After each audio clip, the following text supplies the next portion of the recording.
Did you ever wonder? I do. Did you ever wonder why the sun always rises, but the stars never fall? Why dry land is never satisfied by water? And why fire never says enough? The wonder of the quantum Balm of Gilead. Well, those are big words that I usually don't like to use, but it just grabs me as that's kind of what's going on. As I've continued to study this idea of, that there was a man sent from God, his name was John, he came to bear witness to the light. And so, that idea of bearing witness we talked about at great length yesterday, that idea of the ion and the two eyes, so to speak, coming together with one optic nerve. And we certainly talked a lot about yesterday. I hope you went and tried my experiment with the two nostrils. And so, today I want to go further into the letter Dalet, because it's the second letter in the word witness.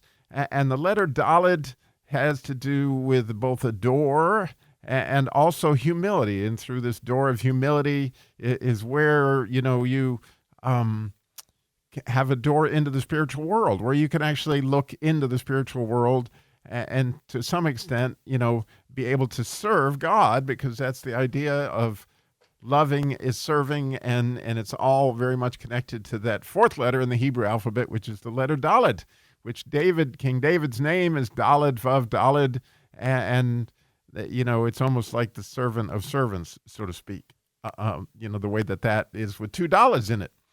So fascinatingly, the reason why I'm using the word quantum, and it's kind of important to note that you might have heard of the Balm of Gilead.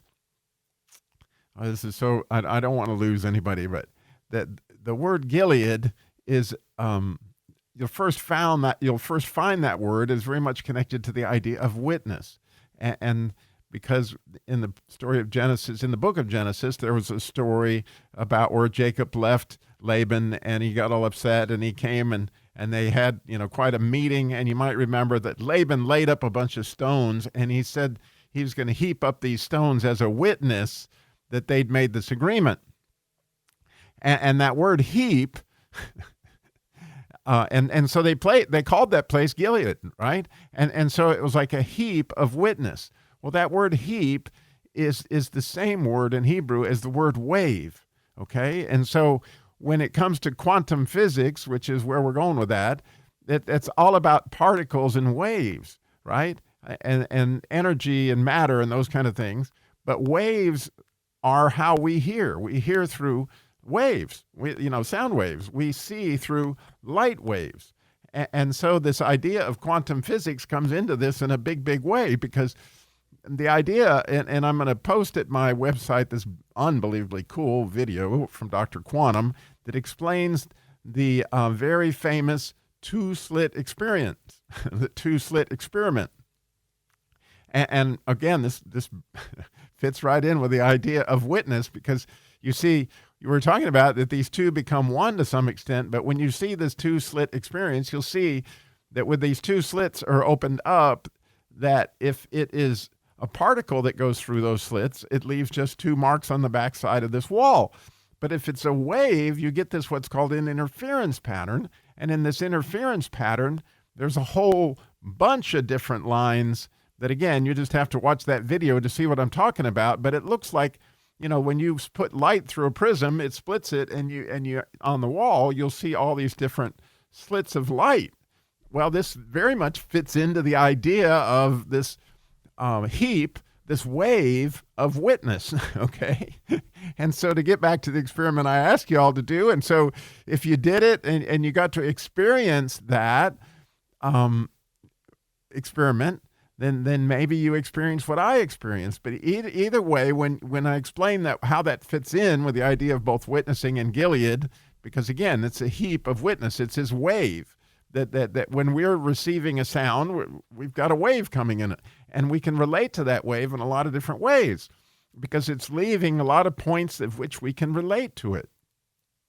And so if you can picture with me for a minute, those different lines, both to the right and to the left of experience, when you smelled that thing with their right, left nostril and with your left nostril. What I experienced was that when I held up the cocoa, which I really liked the smell of cocoa, that when I smelled it with my right nostril, I was like, oh, that smells good. But when I smelled it with my left nostril, all of a sudden I was like, man, I want that stuff. I mean, it was like something that I wanted to eat, but I didn't have that sensation with my right nostril, but I definitely did with my left nostril. And so then I moved over to pepper, which pepper has a pretty strong smell. And it was interesting that my left nostril didn't say, oh, goody, you eat that pepper. But my right nostril said, don't eat that pepper. And I said, well, isn't that interesting?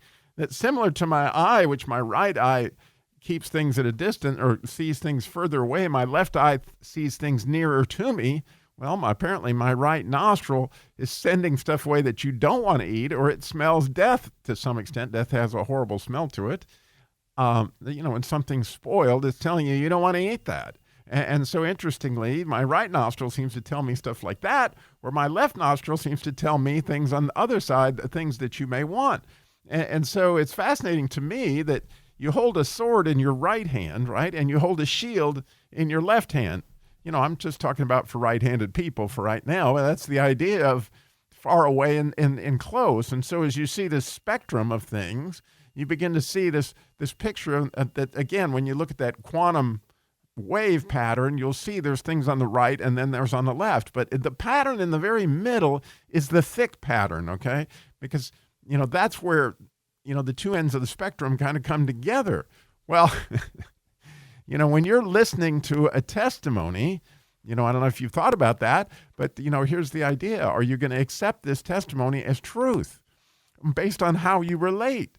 Well, fortunately, if you've spent a lot of time in the Bible, you can relate to Bible stuff a whole lot better than you can relate to other stuff. And the more you smell life, the more you like the smell of flowers and those things that can produce fruit, and the more you don't like the smell of death.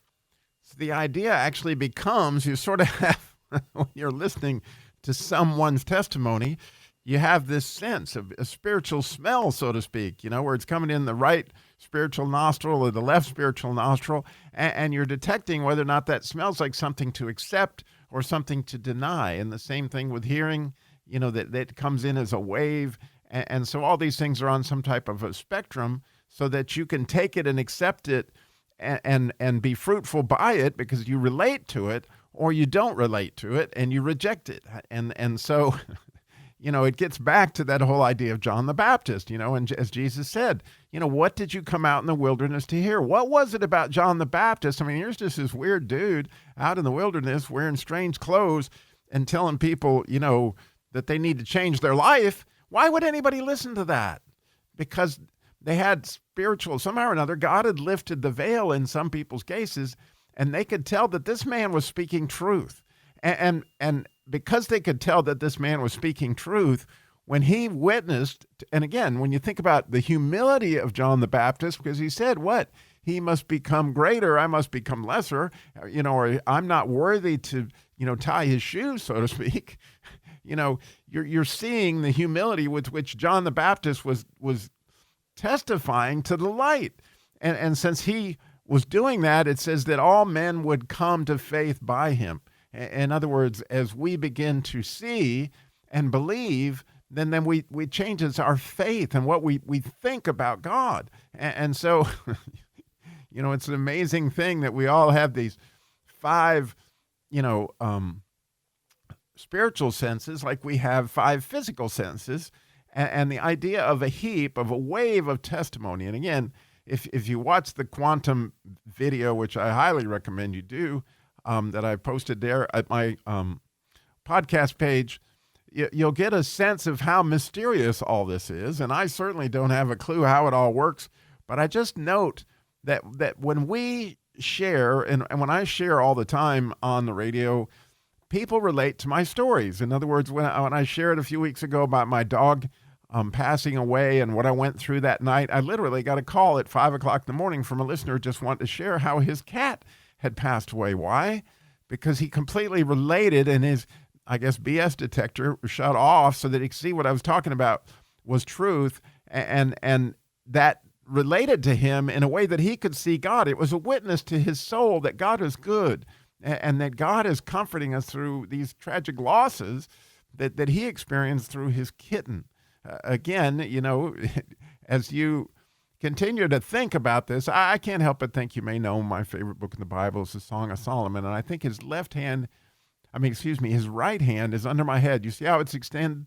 And his left hand doth embrace me. It's kind of interesting how we got things over here on the right, and here we got things over here on the left. And through that spectrum, we're trying to define the straight and narrow light. And this is all the more reason why, by spending time in his word, here comes the place where the rubber meets the road. By spending time in his word, you relate so much better to what the truth is because you're used to seeing what the real thing is. And when you see that, then you recognize it and you can accept that, which increases your faith, which again puts you in a position to be more fruitful, right? So I hope you enjoy this whole idea. And again, as you watch this quantum thing and you begin to think through, gee, what are my 5 spiritual senses and exactly how does that work? But I will tell you this, another thing you might try the next time you take communion, like, wow, you got to smell and taste and feel and sight. It's a very sensual experience. And just think about how you sense that spiritually, what Jesus was teaching so physically that night of the Last Supper. Thank you for listening. Do you ever wonder? Did you ever wonder? I do.